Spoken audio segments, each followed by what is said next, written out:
Thank you, Betsy. Thank you, Betsy. Thank you to all of you. What an honor to be here. It's something I've been looking forward to very much to see my friend Jeb Bush, of course, but to talk about this subject at the most critical time in American history for trying to preserve mobility and the right to rise. Nothing could be more important than your work, and I thank you very much for this opportunity. I lead a national policy organization. I'm the president of the American Enterprise Institute. We work on policy reform all day long. Now, that said, I know less about education reform than every single person in this room. That's an opportunity for me to talk not about the what of education policy reform, but the why of education policy reform. What I want to do in the next few minutes is talk to you about why what you do matters morally for this country, how you are, in fact, the guarantors not just of a better system of prosperity and economic growth. You are the guarantors of America's happiness. And I'm going to tell you the specifics on exactly what I mean by that. Now, there's a tendency in our debates about policy to talk not about what matters most, but what we can measure best. Let me give you an example of that. There's a story of two Republican congressmen walking down the street in Washington, D.C., just talking about this and that, the shutdown, what they're going to do this weekend. And they walk in front of the headquarters of the Democratic National Committee. They notice, the DNC, they notice a sign in the front window that says, "Become a Democrat today, earn $1,000. They say, well, that's weird. You don't think they mean that, do you? And one says to the other, I tell you what, go in there and pretend you want to join and see what happens. He says, fine. So he goes in, and the other congressman is waiting outside, and 5 minutes turns into 10 minutes, and 10 minutes turns into 15 minutes. He doesn't come out. So his friend walks across the street and sits down on a park bench, and an hour turns into an hour and a half. Finally, his friend comes out, and he goes running up to him, and he says, so what happened? And he says, well, I joined. And he said, what do you mean you joined? He says, yeah, well, they kind of convinced me. Everything I was thinking about national security, everything I was thinking about free enterprise economics and markets and all, it was all wrong. So I joined. He says, wow, that's weird. Well, did they give you the $1,000? And his friend just looks at him with pity. And he says, is that all you people care about?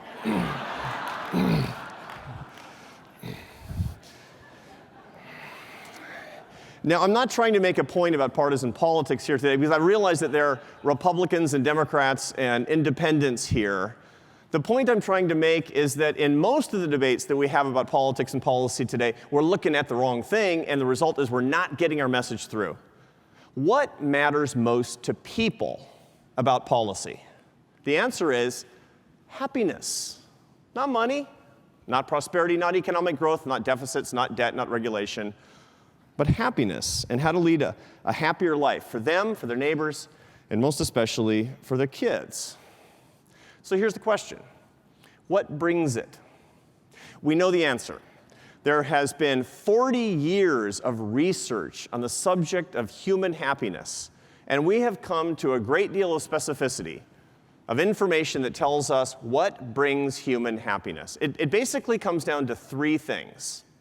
The first reason that people are happy is genetics. Now, I don't want that to be true because I'm an American. I want to control everything. My grandparents came on a boat to this country so they could control their lives. People in America, when they're really in touch with what the American dream is all about, you know what they know what enterprise is? That's the middle word in my organization's name, the American Enterprise Institute. You know what an enterprise is? It's not business creation. It's the business of conducting your own life. Enterprise is an intensely personal endeavor. You are an entrepreneur in the enterprise of your life. That's the American dream. I want to control it. So I don't want to find out that my happiness is somewhat genetic. But it is. How do we know that? Researchers at the University of Minnesota had a matched sample of twins. Okay, now, 3,000 pairs of twins born between 1936 and 1955. And the most interesting part of their work was the subsample of 75 pairs of identical twins that were separated at birth and adopted to separate families. Now, this is a social scientist's dream. It's almost as if this were engineered by the government.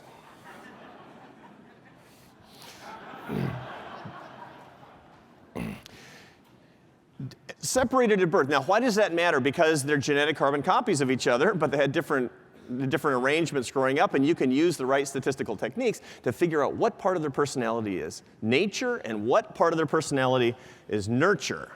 They were reunited at the age of 40 and given personality tests. And what do they find? Much more of the personalities of twins, which is to say all of us, is genetic than we ever thought possible. How much of how you vote is genetic? 40%. How much of how religious you are is genetic? 40%. Extroversion, neuroticism, tendency toward alcoholism, proclivities toward criminality, it's all at least half genetic. And how much of your happiness? 48%. 48% of your baseline happiness is genetic. Now, I don't mean at this exact moment is genetic, but the baseline moods that you return to all the time. Great things happen, in a couple of days you're back to your old kind of grouchy mood. That's your genetics. That's your parents. Thank them. I actually, I told my wife that. I said, it's 48% genetic. And she says, see, it's true. Your mother did make you unhappy.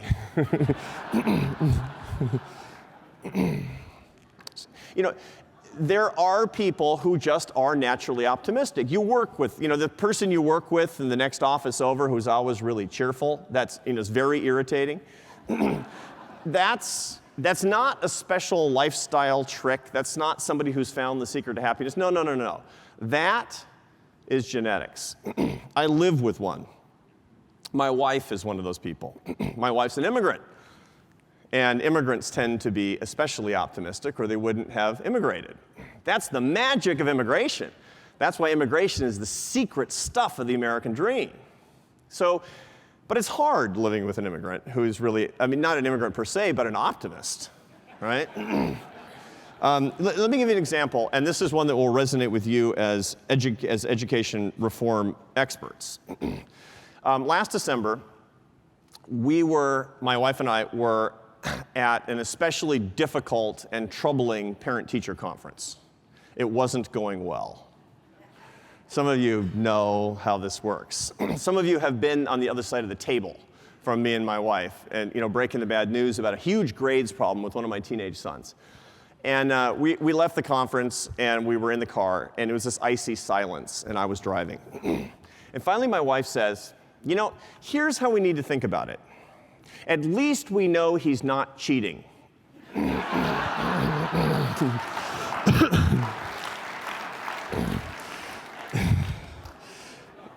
Yes, my friends, that's an optimist.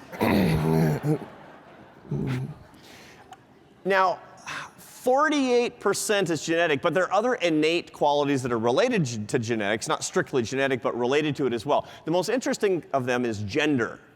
Who's happier, men or women? Men or women? Okay, I've actually heard now, coming from the audience, men and women, which means we've sort of exhausted the possibilities. But the answer is very clear. The vast majority of studies going back to the early 1990s show that the happiest people in America are women. Okay, women. And I've looked at the data myself. I've looked at the data on men and women by marital status. Okay, and what do you find? Single women are happier than single men. Married women are happier than married men. Widowed women are way happier than widowed men.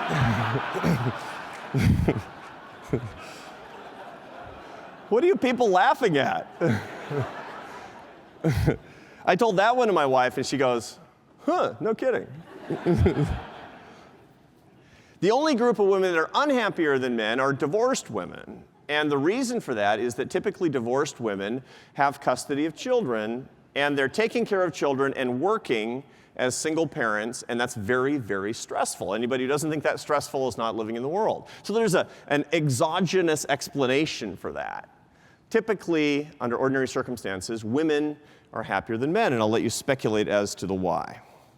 But here's where it gets more interesting. You find that men are unhappier, but men are not just unhappier, they're also more unstable over the years than women are. And there's a specific, women don't have this dip in their lives. Men have an unhappiest average age in their lives.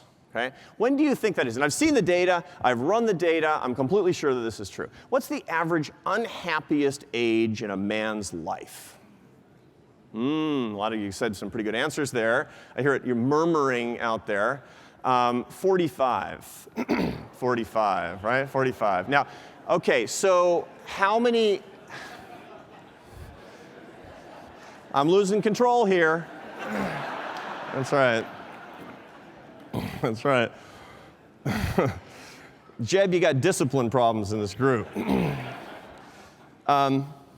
How many of you guys here are under 45? Show of hands. You're on your way down. So why? Why the famed midlife crisis? That's absolutely evident in the data. I went to a social psych professor, friend of mine. I taught at Syracuse for a long time, about a decade. And I went to a social psych professor, friend of mine. So what's the deal on the midlife crisis? I see this big dip at age 45. It's really true. This is not just myth. He says, oh, no, it's absolutely true. I said, why? And he gave me a complicated set of explanations about dysfunctional family life, et cetera. And it was gobbledygook to me. I said, look, I'm an economist. Talk to me like I'm 4. Tell me specifically what's going on. He says, okay, that's when your wife figures out definitively that you're boring.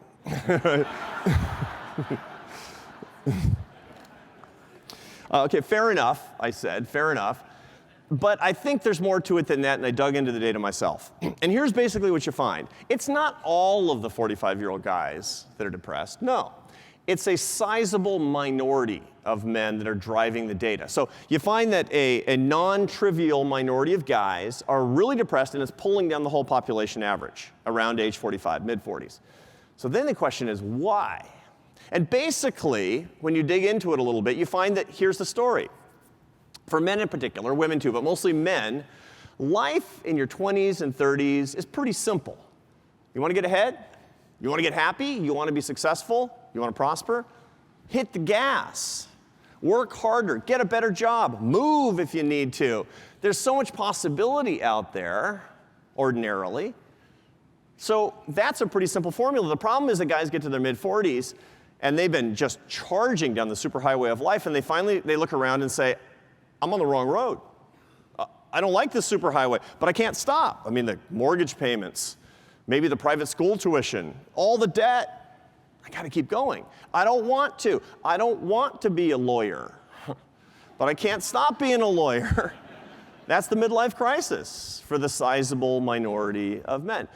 What do they want? What do they want? When you dig into the data a little bit further, you find that what they want looks suspiciously like a little road that they can see that they want to be on and have chosen themselves.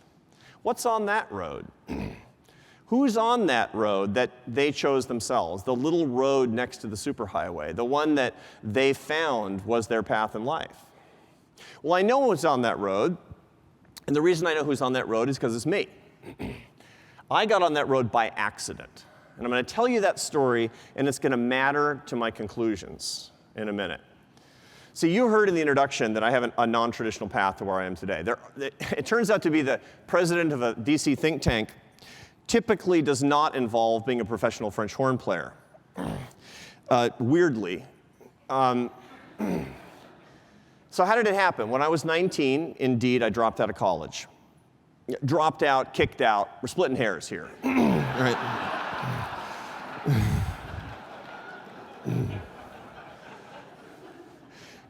And I went on the road for 10 years, and it was great. I mean, it was great for a guy who was 19.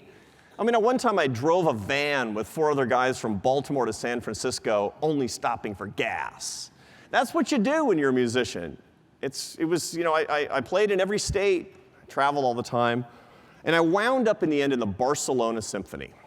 Okay, I wound up playing a bunch of seasons in Barcelona, Spain. Terrific orchestra, wonderful outcomes. I met my wife, And we're just about to celebrate our 22nd wedding anniversary. It was a beautiful thing, and I loved the music. But you know what? I saw my 45-year-old self by accident. Because I was working with all these guys who were 20 years older than I was at the time, and they weren't happy. And I would say, "What's your problem? The music is great. You're playing in an orchestra, it's fantastic." And they'd say, I've played every single one of these pieces 20 times. And I noticed that they drank a little too much, and their marriages weren't so good, and they stopped practicing, and they were kind of cynical. And I said to myself, I got to make a plan, because this is not where I want to end up. So I hatched a plan to go back to school. No easy thing to do when you're 28 years old. Okay? I had no characteristics that any traditional university would find worthy of a scholarship, let me tell you. All right? So, we want a 28-year-old slacker musician. Not that many universities say that. But I found a place. I found a place called Thomas Edison State College in Trenton, New Jersey. And I did I decided to do my whole bachelor's degree by correspondence. Okay, I hatched this plan, and I followed through on it. But at the very beginning, I called my dad. My dad was a math professor. I called my dad from Barcelona. He was in Seattle, where I grew up. A big free enterprise stronghold. And I said, "Dad, I got big news." He said, "What?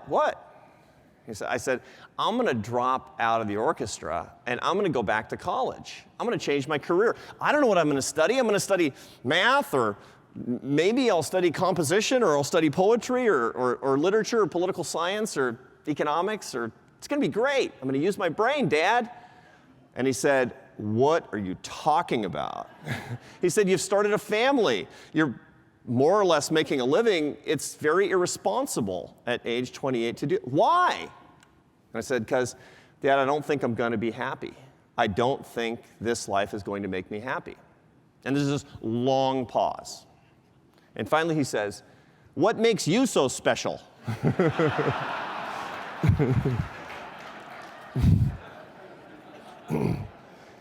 But I accidentally found the path, because I found a non-traditional way to go to school and get my degree, and then I went more traditionally to get my doctorate. And today, here's the weirdest thing of all. Today I'm 49 years old, and I make my living standing up in front of patriots who want to help people, talking about happiness. This is the best thing ever. This is my little road.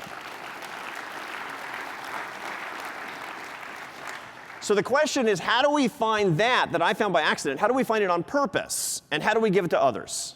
That's the question for today. Now, okay, let me move on now, because I'm going to get to the answer to that question, but it's about 8 minutes from now. I have a bunch of other things I need to tell you first. 48% of your happiness is genetic. It's innate. Here's the next big thing in your happiness. What do you think will bring you happiness? What do students think will bring them happiness? What does everybody think is going to bring them happiness? And the answer is meeting your goals. Right? If I can just meet my big goal, the big audacious thing, then I'll be happy. If I can graduate and find a good job, then I'll be happy. If I can get through law school, then I'll be happy. If I can get that girl to marry me, then I'll be happy. If I can avoid getting sick, if I can avoid having an accident, if I can avoid getting fired, then I won't be unhappy. Big goals are how we design our lives, because we're very goal-oriented creatures. How much of your happiness depends on those goals and their attainment at any particular time in your life? The answer is 40%. 40% of your happiness comes from where you are with respect to meeting your goals. So logically, you should spend all of your time setting goals and trying to hit them. That's wrong. That turns out to be wrong. Why? Number one, we're not very good at getting the results we thought we were going to get. But more importantly, the results never last. You work for years because you want to be happy. Now, this is not to say you shouldn't attain goals. No. But you shouldn't count on them to bring you your happiness. For example, have you ever met somebody who moves to California? Why? Why do people move to California? It's not because of the taxes. People move to California because of the weather all the time. How much will weather? I mean, people do it constantly. I got to get out there. It's so beautiful. I went to California on vacation. I'm moving there, right? How long will that affect your happiness? The answer is 6 months. We have the data, 6 months. Everything like that affects happiness for 6 months. I can double your income today, and it will affect your happiness for 6 months. I can give you your dream home. It will affect your happiness for about 3 months. Everything is temporary along these lines. There's a wonderful study that points this out. It's an old study now. It's from 1978. It's a study from the University of Michigan that looks at two groups of people, quadriplegics and lottery winners. Now, crazy. What do these two groups of people have in common? And the answer is a major punctuation to their happiness equilibrium. First, the quadriplegics. They looked at quadriplegics 6 months after their accidents and asked them how happy they were about their lives. What did they find?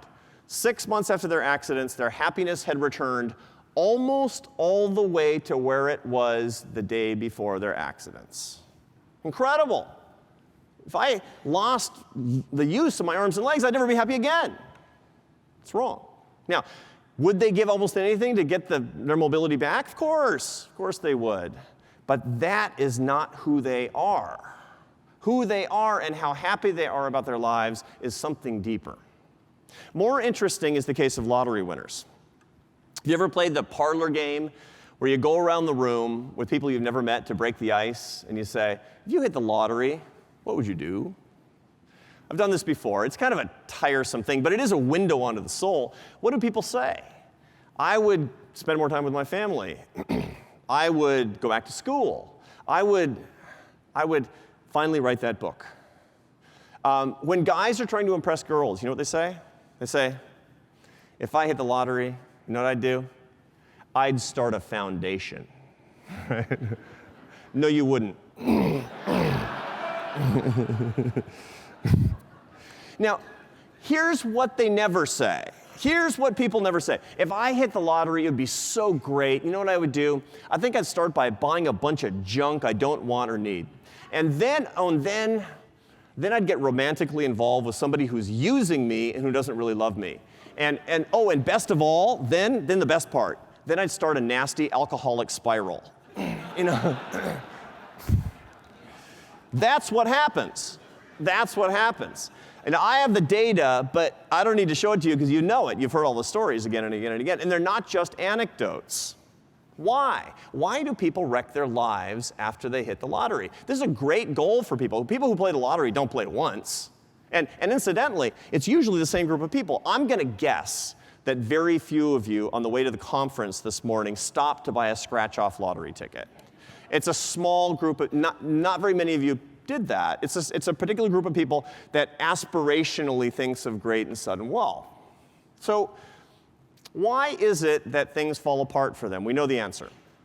When you look at lottery winners, major Powerball lottery winners, 6 months after they win, you find that their happiness has gone to a level that's permanently, for the rest of their lives, permanently lower than it was the day before you play. Now, is it because they wrecked their lives? No. They wrecked their lives because they have malaise, permanent malaise. Now, they're not going to believe it, but it's sitting there square in the data. I can promise you that. So why? The answer is they blew their fuses out. This big experience of wealth has changed their lives in weird ways. Their relationships have changed. They don't like their hobbies anymore. Think about this weekend. What's going to make you happy? Think what the weekend holds for you. An ordinary weekend, maybe not this weekend, an ordinary weekend, what it would be. It's going to be spending time with your loved ones. Maybe you're going to watch a ball game. Maybe you're going to go ride your bike. Maybe you're going to go shopping with somebody you love. That's the life in life. And that's exactly what's gone when people have this sudden wealth. And so they go looking for life to put it back in their lives. And they do it by buying things they don't want or need. They do it through inappropriate romantic relationships. And they do it with drugs and alcohol. That's the story. It's a pretty depressing one. But there's a lesson for us. Lesson number one. Don't depend on the big hits for your happiness, number one. And number two, never take anything that is not earned. Anything that is not earned of substance is bad for you. Literally, the best thing that can happen to you the day you buy a lottery ticket is that you don't win. The paradoxical truth. Another paradox, of course, is that the entity responsible for this engine of unhappiness in people's lives is usually the government. We should ponder that as well. So, 48% is genetic, 40% comes from big events. You can't control one, you shouldn't really try to control the other, so what do? Now we get to the good news. You got 12% left. Got 12% of your happiness left. The good news is it's all in your hands, for you and for other people too. You just got to use it right. You got to use it right. And we know the formula. We know the formula for that 12%. Better news. If you do what I'm about to tell you, you get control over the 40% as well, because you create a lifestyle where good things tend to happen more frequently and where bad things tend to avoid you. Okay? So you got to know the secret to the 12% if you want to unlock the most happiness in your life, and you want to teach the secret to the most happiness in other people's lives as well. So what are they? I'm going to give you a happiness portfolio. I'm going to give you 4 things that are most responsible for happiness. And what I would like you to do is, when you make your list of to-do things on Monday, put these 4 things on the top, and then put all the other things you're going to do and think about during the rest of the day. Then I want you to cross out everything but the 4 things I'm about to tell you. Your happiness portfolio is made up of 4 things: faith, family, community, and earned success. That's it. Now, I'm not going to talk to you about faith, family, and community, because those are values that are intensely personal and are not the focus of what we're doing here right now. But mark my words, I'm not trying to convince you of some bourgeois conservative social agenda. This is the difference between people who succeed and prosper and are happy and who aren't. You decide what those things mean in your life and in the lives of other people, but they are true and they are good. What I want to talk to you about is the 4th thing on that list. Trivia question for you. What percentage of Americans like or love their jobs? Okay? What percentage of Americans are either satisfied or very satisfied with their jobs? You got a number in your head? It's wrong. The number is 89%. 89% of Americans like or love their jobs, and there's no other country like that in the world. You go to France, it's 40%. 89% of Americans are either satisfied or very satisfied with their jobs. It's amazing when you think about it. I mean, that means that, the person who's going to make your sandwich today loves her job. The person who cuts your yard, if you don't cut it yourself, loves his job. What an extraordinary thing. What a blessing. What that tells us, and incidentally, if you look at the data, it doesn't matter if you have a college education or you don't. Educated, no education at the college level, people love their jobs. Money, no money, above average income, below average income, same. People have the same likelihood of liking and loving their jobs. Why? It's not because of money. It's because of earned success. This is Jeb Bush's right to rise. This is the pursuit of happiness. This is the secret of the American dream. Earned success is the belief that you create value with your life and that you can create value in the lives of other people. This is servant leadership. This is value creation that you can see. I've worked with social entrepreneurs my whole career. I wrote a textbook called Social Entrepreneurship. I worked with hundreds of people, do-gooders, world savers, who are living on ramen noodles and tap water. But they're happy because the currency of their realm, the way that they get rich, is in terms of the value that they're creating, the kids they're educating, the souls that they're saving, the people who are not going to bed hungry, the environment that they're cleaning up. Social entrepreneurs are earning their success just like every other kind of entrepreneurs, because they understand that my life is my enterprise. That's the secret of earned success. That is the way that we can impart to others the best secret to happiness. Money won't buy it. Earned success will. If you take 2 people who are exactly the same, this is data from the University of Chicago, General Social Survey. If you take 2 people who are the same, in age, race, sex, religion, region of origin, even the same level of education, and they both believe that they have earned their success, but one person earns 8 times more than the other, they will be equally likely to say that they are very happy about their lives. If you can teach people to earn their success, and the earned part is the most important part of that, sacrifice and work are the most important part of that. If you can teach people to earn their success, they will rise.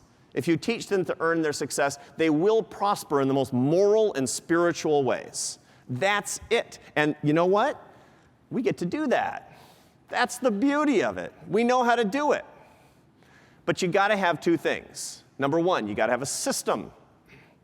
If you have a system in which people can match their skills with their passions, in which people get to keep the rewards of what they do, in which people are not dictated into doing something that is not their passions, people will earn their success. And the best news of the day, we know what that system is, and it exists right here, and we can fight for it. It's called the free enterprise system. The free enterprise system is a happiness machine, but only if we make it work for more people. Here's a tiny bit of bad news. Mobility in America is falling. It is. You heard this from the president of the American Enterprise Institute. Social and economic mobility in America are falling today, and we have to confront that fact. Data, according to the Federal Reserve Bank of Boston, show that economic mobility from the bottom quintile of the income distribution to the middle class or above has fallen by a third since the time of Ronald Reagan. This country is not providing enough opportunities such that poor people, people at the bottom, have the same opportunities to earn their success through the free enterprise system that every single one of us does, and that's not right. That is a moral scandal, because free enterprise is not an economic alternative, the way politicians talk about it. It's a moral imperative to give people the pursuit of their happiness today and every day going forward. So we need a system, and we need to make the system opportunity rich for everybody, but we need something else too, which is institutions. We need institutions that wire in mobility, that wire in the belief in the right to rise. We need systems that will actually help people engage with the free enterprise system, no matter where they're born and who they are and what their talents are. And the institution of free enterprise, sine qua non, is in your hands. It's the education system. Anybody who believes that education today is not the civil rights struggle of our lifetimes is not paying attention to the facts and is fooling him or herself about what's going on with social and economic mobility in America today. The truth is, when it comes to earned success, you're the warriors in our society. You're the ones who are working to bring the best ideas and the best life to the most people. You're warriors for happiness. What an extraordinary gift. What an incredible responsibility. That's why I'm in awe of what you do every day. It doesn't matter if people don't understand it every day. You actually can say, as education reformers in this country, think what's in your hands.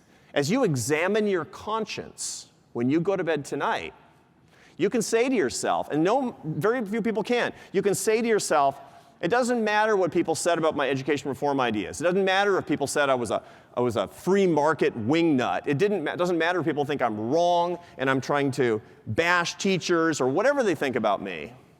When I examine my conscience, I can say, my work, all of my work, was good for helping people who are weaker than me and who can't fight for themselves. Not very many people can say that. What a joy. What a privilege to be able to do that. Now, this is a tough fight. This is a fight that goes beyond GDP growth. It goes to moral growth. Making the education promise real for everybody is the most worthwhile fight of our generation and of our time. And it's a joyful one as well. So on behalf of me, my family, my country, my kids, people all around the world who are Americans in their hearts, they're just not here yet. Education is the key, and you hold the key, and you're fighting the fight that can turn our society around and truly make it better. And for that, my last words are God bless you, and thank you.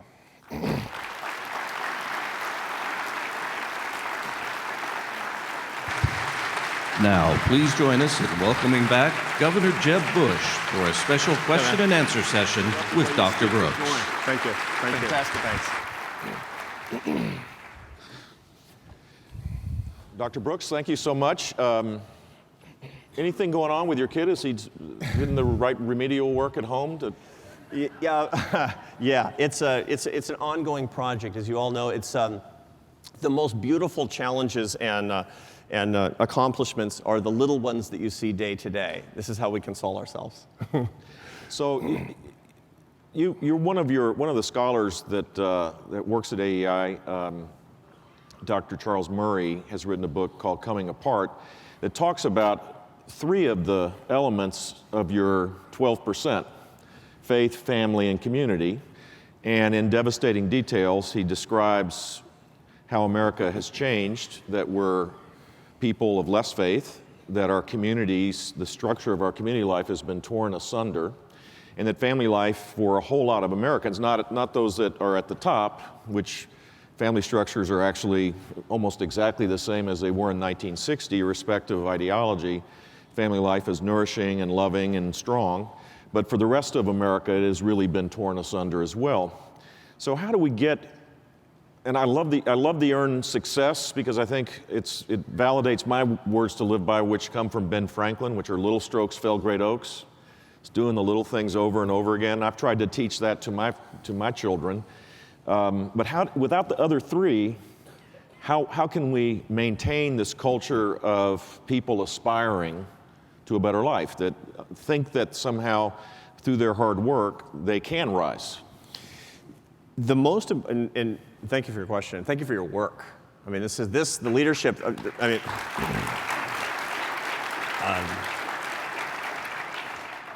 It's the challenge that we have today, in my view, is that leaders who believe like we do in free enterprise, fundamentally, who believe that the American system is fundamentally at its core good and sound and moral, we're not making the right argument so that people will follow us, because if they do, if more people believe in the fundamental goodness of the system, then we will build around it as opposed to building against it. There's too much of the infrastructure, for example, in the education sphere, I don't think that this is controversial at all, that will build against the idea of markets, that will build against the idea of free enterprise. How do we get the incentives aligned so that we understand that this is a tool that we can work with, particularly when it's grounded in the moral philosophy that we've been discussing? And there's one fundamental idea that we need to get across. If you look at free enterprise advocates today in the political sphere, what they're talking about is things like debt reduction, fighting the deficit, trying to lower regulation, lowering taxes, all good stuff. I mean, I have a PhD in that line of products, basically, but it doesn't get the job done. And the reason it doesn't get the job done is because that is not purpose-driven. That's product-driven. Exactly. You know, we're talking about products, and you know what the product line is for free market advocates today? The product line is fighting against things. That's what it sounds like all the time. We have politician after politician who gets, I mean, think about the shutdown fights and the free enterprise advocates in the shutdown fights. They would get up in front of the microphone and they would talk about fighting against things. We fight against things. Well, you know what? That's not very compelling. We shouldn't be fighting against things. We should be fighting for people. And if you listen to any debate that you want, and you see the side that's winning and you see the side that's losing, watch next time. Inevitably, the side that's winning is the side that's fighting for people. The side that's losing is the side that's fighting against things. Which side do we want to be on? Which side do we want to follow? If we actually will fight for people, we can talk about anything that we want. I mean, think about it. How many times have we been in a debate about an education system that's geared to do good things for grown-ups instead of good things for kids? I mean, that's at its root what education reform is all about, is serving kids before grown-ups. So how many times have we talked about that reform agenda but fought against things instead of fighting for the people fundamentally? I mean, you are civil rights warriors as education reformers. Why? It's not just because teacher tenure makes you mad. It might, but that's not it. It's because of what happens from those institutions. Those institutions hold people back who should be earning their success. Those institutions bar 25% of the income distribution from their God-given rights. That's the problem with these institutions. So fight for the kids first and always. And every wonkish policy out there is a fight for people. My favorite boring, wonkish policy is entitlement reform. Because I'm an economist. And I can tell you, if there's one thing that's going to make us insolvent and take us over the cliff, it's entitlements that are running away. But it's so boring. You know, when you talk to Republican politicians and they say, yeah, we can't continue on this path, we'll run out of money. Who cares? I tell you the problem with entitlements today, and it's this, and here's the instructive example. If we don't get entitlements under control, we're going to be insolvent. If we become insolvent, there's going to be austerity. And when there's austerity, mark my words, it's not going to touch me, it's going to touch the poor, because it always does. There's never been economic austerity in the history of world macroeconomics that didn't affect the poor the most. If you love the least of these, our brothers and sisters, we must be at war against austerity, and the only way to do that is by being solvent as an economy, and the only way to deal with that is through entitlement reform, and that's how we need to argument in every single one of our policies. I agree with that. So, sound like the reincarnation of Jack Kemp. May he rest in peace. So, you mentioned the 40% goals and said the 12% influence those goals. You know, I go to a lot of schools, and you go into a classroom. When I was governor, I would always go and say, what do you want to be when you grow up? Right. And a kid would be there and say, I want to be, a lot of them, for some reason, it seemed like every kid in Florida wanted to be a veterinarian. Because they get to pet the, hang out with the animals. Everybody loves animals more than human beings these days, it seems like.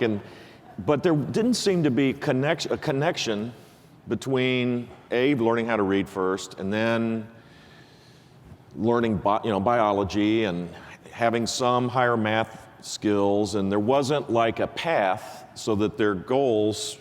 I always left feeling, oh my gosh, this girl's dream, her aspiration is not going to be met because we don't have the kind of expectations along the way that will allow her to be able to be successful in pursuit of that dream. The right to rise will be stymied because no one has paused and said, little Susie, that means you actually have to work hard and you have to conquer the first stuff in front of you to get to the next stuff, and then your dream can come true. So how do we make the goals rational so that they don't become so large that people have them shattered, then they give up, then they feel disaffected and they don't even feel like it's for them?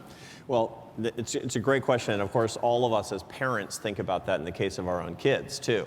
One of the most dangerous things that we can do, particularly for people who are poor today, is create a culture in which the aspiration is to be an athlete or a movie star or a rock star or a model. I mean, are you kidding me? What kind of society is that? To begin with, the nobility of those professions is in many cases rather dubious. But more importantly, it's just, we're in la-la land if kids are going to be thinking that, because not only are they not going to be prepared for the things they're most likely to be able to do to earn their success, these are the kinds of professions that don't take very much preparation, particularly in the case of a lot of the more instantaneous overnight fame professions. That's a really damaging thing. So the question is, how do we do it with our own kids?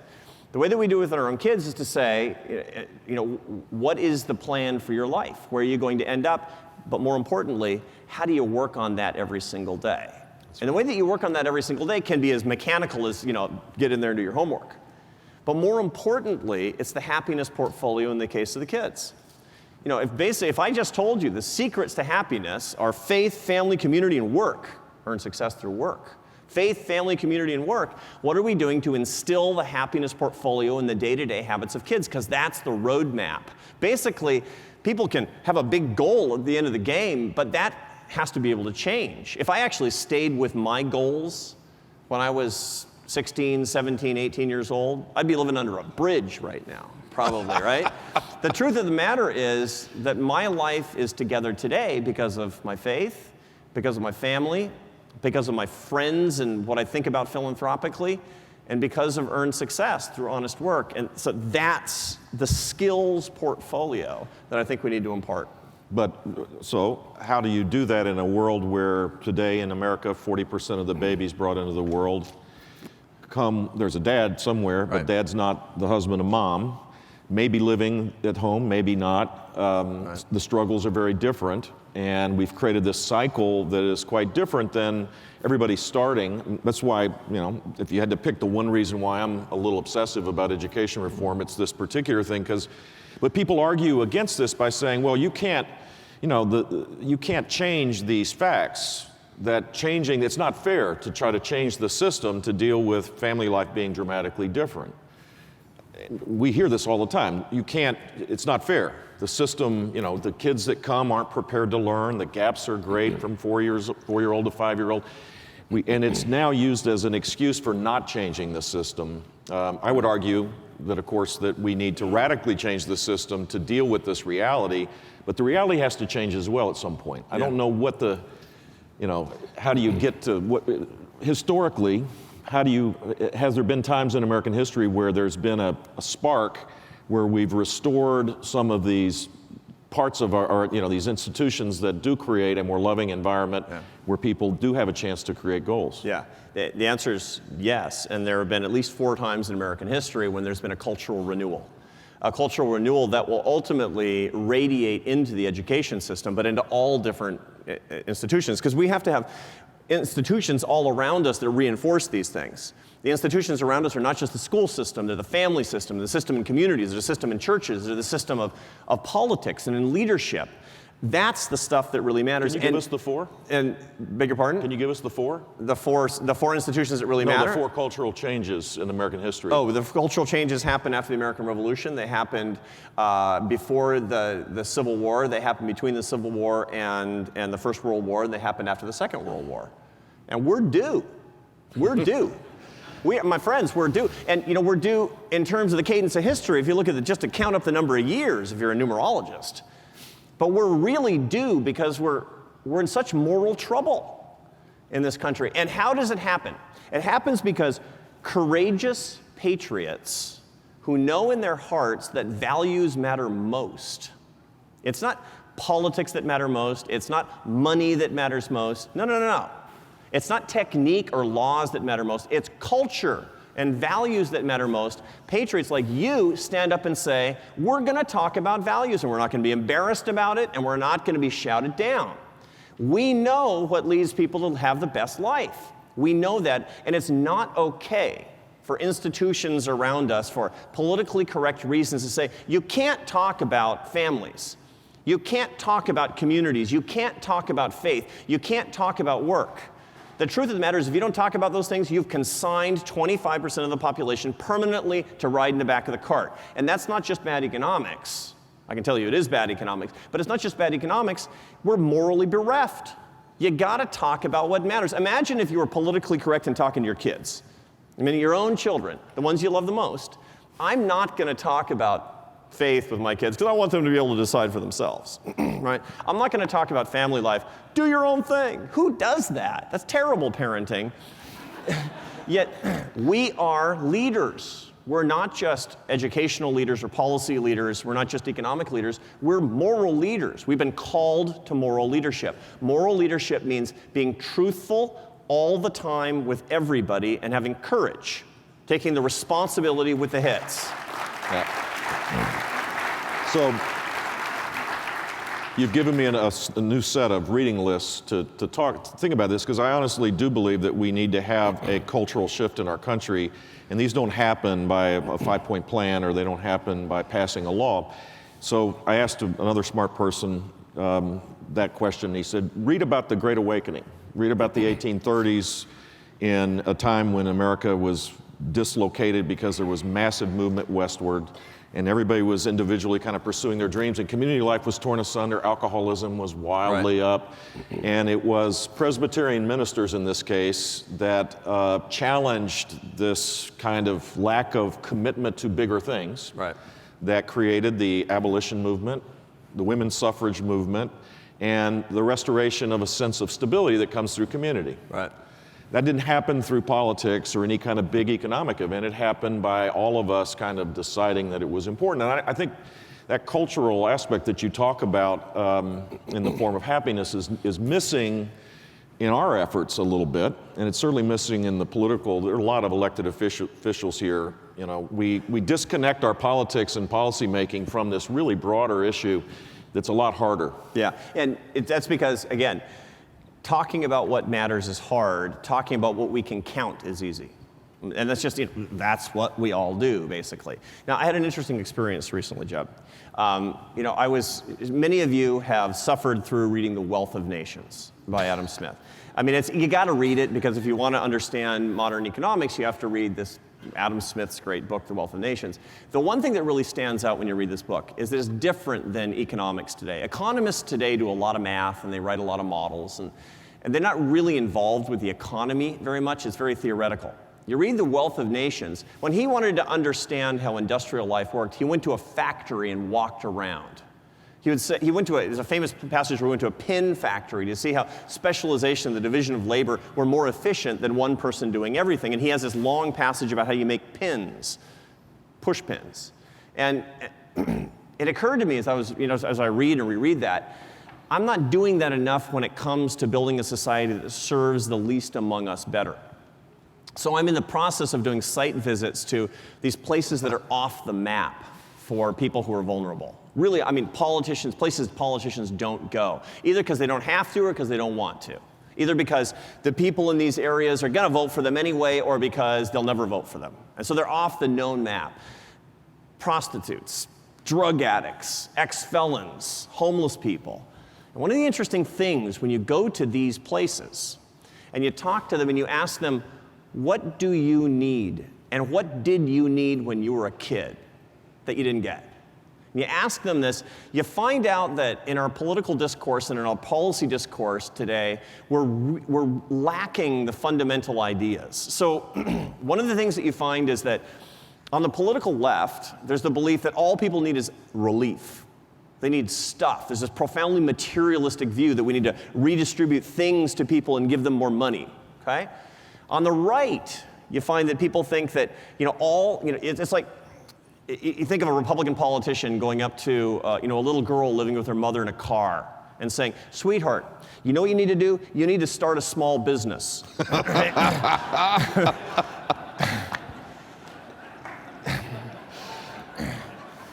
When you actually ask people that have lived through these really trying experiences in the way that, Jeb, you and I haven't, they say, we need three things. Not exactly in these words, but let's be social scientists for a minute.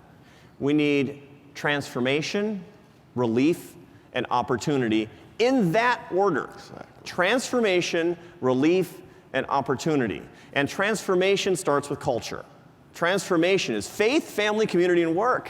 That's it. That's the beginning of the whole process of getting people into the process of rising. And then relief really matters. I mean, one of the things that we have to, in my view, that we get wrong in the free enterprise movement is this war against the social safety net, which is just insane. The government social safety net for the truly indigent is one of the greatest achievements of our society. And we somehow want to zero out food stamps or something. It's nuts to want to be doing something like that. We have to declare peace on the safety net. So, Arthur's brought up something that I think is really important. I want to encourage everybody in this room that's in this fight to do, which is to listen, to wander, and listen, and learn, and then shape your feelings, take your beliefs that you have that aren't going to be changed by that, to be able to talk about them in terms that win converts, that persuade people about a different thing. I've run 3 races. This is another lesson in politics. Always find a bad candidate rather than a good candidate to run against. I found that to be better. Not necessarily bad people, but bad candidates. Or identify those and run for that position as quickly as you can. So I lost the first time, and I learned from it. And the second time I decided I was going to actually make it interesting, fulfill my curiosity and make it something that would be relevant. So I went to visit. I was going to go visit 100 schools, and then it was really cool. So I went to 200. I ended up with, in a year's time, I went to visit 250 schools. And I got dehorned because I had some pretty radical views, still do, about education. And B, I learned a lot. And I learned how to talk about things in ways that maybe lessen people's fears and made them think there was a better way of doing it. And you're sounding like you're doing just that to get us to be less numbers oriented and more humane. Yeah, dogma only takes you so far. The problem with dogma You're the is only guy in charge of a think tank that's wandering around at homeless shelters. That's it's a non-traditional path. But you have to know what's really going on if you want to be helpful. You can be pretty flexible in your products if you're rock solid in your purpose. This is really what it comes down to. If we honestly are in the business of fighting for people, and the way that we fight for people is about compassion toward the vulnerable and fairness for all, and those are non-negotiable moral concepts, then how you get it done, boy, then it's just a beautiful world, because there's so many possibilities and there's so many smart people and so many options. We just have to find them, and we have to bring those practices and experiment with those practices in the real world. And the best laboratory I can think of is schools.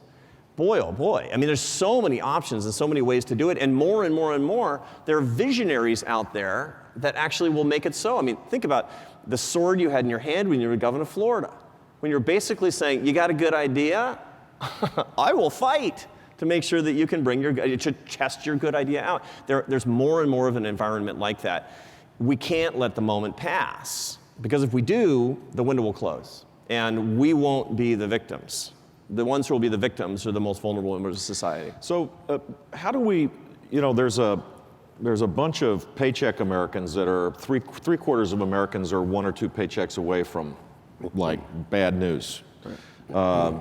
And then there's a growing asset portfolio set of Americans that whose assets, because of monetary policy and because they've already made it, are doing extraordinarily well, but the access to asset accumulation seems to have narrowed to a smaller and smaller number of people. What comes from owning things as it relates to goal setting or happiness? Not just the pursuit of it, but also the accumulation. Does it bring stability that allows you to do other things, or what is it important? There's almost nothing that's more magic than, I don't mean to be materialistic, but owning things is key. And let me give you an example that comes from the world of development economics. So let's not talk about the poor in America. Let's talk about really poor people. Let's go into places like sub-Saharan Africa, okay? Let's think about what's happened between 1970 and today. And this is actually a good news story. When I was a kid, little kid, 1970, poverty was a picture in the National Geographic. It was a kid with flies on his face and a distended belly. And there was nothing I could do about it. That was poverty when I was a kid. The third world, the developing world today, for my kids, it's 9% economic growth and our jobs going there. That's what the developing world looks like to my kids. Now, way too much poverty still, but it's a different world. And here's how different it is. The difference between, think about the percentage of the world's population living on $1 a day or less, which is the standard development definition of starvation level poverty. The percentage of the world's population living on $1 a day or less since 1970 till today has declined by 80%. An 80% decline. Most of you didn't know that, because it doesn't show up in the news, because it's good news. Why? Why? Is it United Nations? Is it U.S. foreign aid? Is it the IMF? In Washington, D.C., that's like a laugh line. Right? And it's obviously not here. I laughed. Jeb's cracking up. So what is it? We know what it is. What actually led to this miracle? The first anti-poverty achievement affecting billions of people in the history of humanity in our lifetimes. The explanation is globalization, free trade, property rights, the rule of law, and entrepreneurship. American-style free enterprise because of you, because of your values that you fight for and the things that you believe in and the stuff that you buy and even some of your business practices have spread the blessings of free enterprise around the world. And that's what we need to remember in our own communities that are vulnerable as well. How are we going to take these basic insights? How are we going to take the insights of globalization, free trade, property rights, rule of law, and entrepreneurship to every community in the country? Because if we do, the sky's the limit. But that is predicated, once again, on values. So how do we teach? Is there a way to teach that? Is there a way to inject this into social studies and language arts? And do you know anybody that's doing this? Yeah. One of the things that we tried to, when I was teaching at Syracuse, we tried to work on a lot, was to talk about how every curriculum should have an element of entrepreneurship in it. and the way that you do that is, I mean, the mistake that we typically make is we say, okay, every class has to talk about how to start a small business. We're going to start a small business. That's wrong. You have to talk about the moral basis of enterprise, which is every life as an enterprise. How is it that every kid is actually running a business that is her life? That's it. What are the elements of building the enterprise of your life and using the insights of entrepreneurship to make it come alive and be successful? When you do that, then everybody is completely empowered and they're thinking like entrepreneurs. That's how we tried to inject it in the way that we talk to our School of Education, our School of Engineering, our School of Nursing, that way, every part around Syracuse University. And doing that, that now becomes a revolution. That becomes a reformation. That becomes a difference in the way that we think. If we can do that, I think we're on. Well, you need to build an online course for high school kids and middle school kids, of course, matched to the Common Core state standards. There's an entrepreneur out here that would partner with you, I think, to be able to take this online and use adaptive software, of course, behind it to make it where you can learn at your own pace, your own way. But that kind of curriculum is lacking. Yeah. And it's not going to happen through the regular order way. It's going to happen through your passion for this. So take a little free time off and absolutely build that. It's going to take. This is why social entrepreneurs have to own the future. Those who are revolutionaries and warriors for the vulnerable. If you think about your entrepreneurship working for the typically, it's very easy for us to imagine entrepreneurship on behalf of the rich, which is to say people who can buy stuff and make us rich. But if you think about it in terms of the benefit to society by inflecting the system, then we can really think differently. And that's what's distinguished education entrepreneurs for many years and why your work is so important. So, questions? Anybody got any questions? I know you do. There's a mic. Nobody wants to start, Jeff. Yes. Apparently we've sucked the oxygen out of No, the there's room. oxygen. I see it. All right. Hi, my name's Sam Duell. I'm from Oklahoma, and I have a question about. Seems like you're saying purpose and then product, as in a sequence. Is there a situation, especially in ed reform, as an administrator, we have a sense of urgency. Can we do those things in parallel? And if so, could you describe the possibility for that? Yeah, it's purpose and products. That actually is the right sequence. But of course, purpose is something that you state and you live with all the time. If you don't have any products, woe be unto you. I've seen companies that, the great bursting of the internet bubble, the e-commerce bubble in the early part of the right after the turn of the millennium, was due largely to all purpose, no products. Can you imagine if all Apple Computer did was to run ads saying think different, but didn't actually build anything? That was, who knows, it actually might be brilliant. It might weirdly work, but I have my doubts. And so the case is absolutely you have to build the car while you're driving it in this case, because it's very urgent, but also that's the way all entrepreneurs work. All great entrepreneurs do that. Your purpose is your abiding spirit and your mission. The products are the way that you instantiate that purpose and make it come to life all the time. The problem is if you start with products, you'll never get to purpose. That's the big problem. You see, failing companies, let's say computer companies that are not Apple, they say, we build computers, they're great. We have terrific engineers, and sometimes the computers look pretty nice, and we have a great sales force, and we'll give you a good price. And the purpose is totally implied. It's shareholder value, we're making money. It's not aspirational. It doesn't inspire the people who work for the company. And the result is what you see with most of the computer manufacturers that are not Apple. We need to be Apple. We need to be Apple in politics too, incidentally. We fight for people. And then instantiate that in the actual product line that we have that makes it real. Question. You did not plug your own book, a book that I love. Everybody here should go get a copy of Road to Freedom. That's a fantastic book. I heard about it from a friend. I read it. You covered a lot of it today. I thought it was fantastic. The Road to Freedom, folks. My question is about... Thank you, Dad. You're welcome, son. Yeah. No, it's really good. My question is about faith.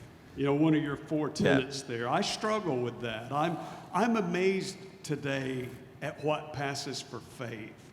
And there's a lot of us that have had crises and crises of faith. Can you talk more about, you know, as a jaded adult, how do you find faith? Faith in what? You know, I don't want to leave that part of your 4 tenets out of the search for happiness. Thanks again for your book. Thank you very much. I appreciate that a lot. It's Anybody else have a book they'd like to tell? Yeah, that's right. Look, faith is the hardest one, and it's the one that you talk about at your peril, because it makes it look like, I mean, if I stand up and talk about the importance of faith and happiness, it sounds like I'm about to launch into trying to get you to practice my faith, which I believe in deeply and is the center of my life. That's the truth.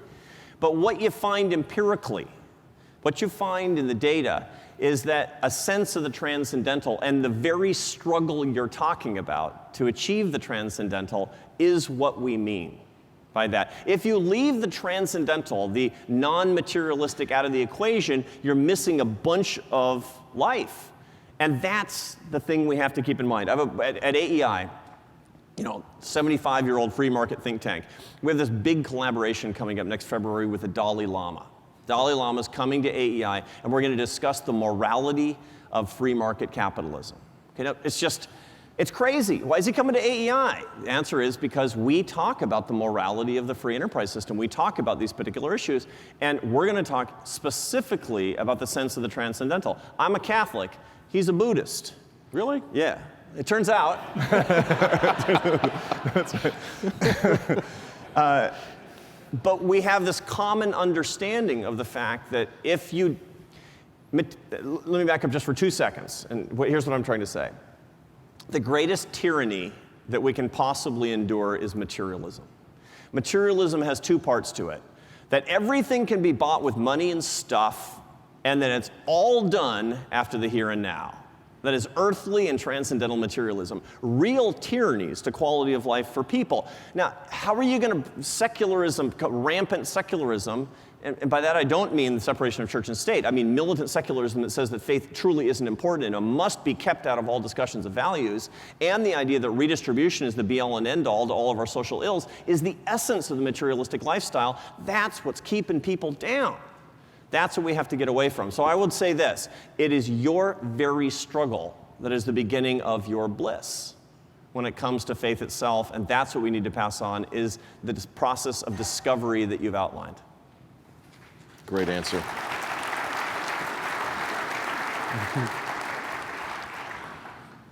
There we go. I was very intrigued by your comment about the safety net. My name is Kathy Mazarek. I'm from Florida. Nice to see you, Governor. Hey, Kathy. Because I believe on the whole, Americans are generous people, and in our communities, we want to take care of those who are truly needy. Yet there seems to be perhaps a little bit of a conflict, and I think sometimes this is what makes us uncomfortable and divides us. When does that safety net rob people of their opportunity and ability to earn success? No, it's wonderful, wonderful question. One of the ways to earn success is by being a charitable person and giving your time, talent, and treasure away. When I'm talking to a Christian and Jewish audiences, one of the questions I will frequently ask is, how are you really tithing today? And I don't mean your money. That's boring. How are you tithing your time? Your excellence, your affection, your energy, your expertise. How are you giving away 10% of that stuff? Now, why do we ask these questions? Because that's to be fully human, is to give. That's what we need to do. We're wired to that. We're not naturally selfish. We're unnaturally selfish. So how is it that how can we crowd out that impulse? And one of the ways that we do it is by telling people it's not their responsibility to help people who are weaker, people who are more vulnerable indeed. And that is one of the biggest dangers of a welfare state, of a social democratic society. You know, it's extraordinary when you spend time in Europe, which most of you I know have, and you hear people talking about the fact that we don't need to give because the state does all that, and if we had to give, it would be prima facie evidence of societal failure because the government's not doing its job. That's how social democrats think. That's coming to a theater near you in America, my friends. So, and how do you fight against it? The way you fight against it is with the same moral revolution. I stand strongly for the safety net for people who empirically will not be touched by charitable giving sufficiently to make us an enlightened society. There's simply no evidence that the indigent mentally ill can ever be adequately taken care of and covered by private charity. It's never happened, and it never will happen. And I'm so grateful and glad to live in a society where we band together to take care of those things. What I'm not glad of is a society that basically takes care of the things that individuals can and should be providing for, and even worse, where the safety net turns into a hammock for the middle class, which is bankrupting the country and ultimately will starve the resources from the people who need them the most. It's a balance. A hammock. I like that. Hi. I was, in your closing statements, you had mentioned social entrepreneurship. Could you talk a little bit to that? And how do we make Wall Street think about that a little more so that they're measuring that and just not measuring the accumulation of capital? Social entrepreneurship is an interesting phenomenon in no small part because everybody wants it and likes it and thinks it's really attractive, but not very many people understand what it means. The social entrepreneurship at its core is an understanding that explosive value creation for society is not even mostly measured by dollars. That the wealth creation outside of the sphere of financial wealth is something that's every bit as meaningful and every bit as valuable as anything else that we would do. And the entrepreneurial experience, which starts with the individual, can go across all sorts of spheres of society. Now we get to Wall Street. I am not of the view that capital accumulation is a bad thing. On the contrary, if I look at the capital accumulation that's going on in the evil, vilified hedge funds, and I look at the investors, you know who it is? It's pension funds for school districts. It's 40% of Americans that have their pensions tied up in these things. Thank God for people who are accumulating capital. Are they too rich? I don't know. I mean, it's not my problem in a very real way. I want more people to have more opportunity, and I want people to be able to invest responsibly for themselves so they can retire without relying on an unstable, austerity-driven state. That's what I really want. So I think that what we need to, culturally, what we need to work on is the seamless garment of entrepreneurship between money and non-money resources. And when we have a culture of saying, I'm going to create more for more people, and I'm going to live in a society filled with abundance of opportunity, abundance of joy and good things, then we can actually talk coherently about what's going on Wall Street. Well, we could also talk coherently about what's going on in Washington. You've been an incredible inspiration. I mean, I just sit here for 3 weeks watching this unfold, and it's just so depressing. And now Arthur Brooks comes and lifts my spirit. You're fantastic. So,